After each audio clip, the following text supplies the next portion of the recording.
স্কুলের পরীক্ষায় second unit টেস্টে যারা সর্বাধিক নম্বর পেয়েছে, ক্লাস 6 অর্পিতা সাহা, অঙ্কে 23, বাংলায় 23, ইংরেজিতে 24, ইতিহাসে 20, ভূগোলে 24, বিজ্ঞানে 23, ওদের 25-এ পরীক্ষা হয়েছে second unit test.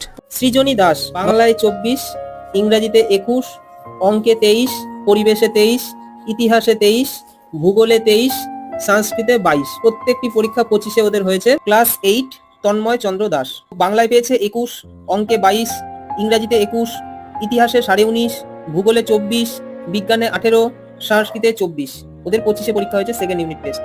Class 9 Koushik Karmakar, ইতিহাসে 40-এ পেয়েছে 35, ভূগোলে 28, ইংরেজিতে 33, বাংলায় 33। ক্লাস 10 শিউলি রাজবংশী, বাংলায় পেয়েছে 36, 40-এ, ইতিহাসে 28, ভূগোলে 29, ইংলিশে 22। ঠিক আছে, ভালো। সবাই তালি দাও।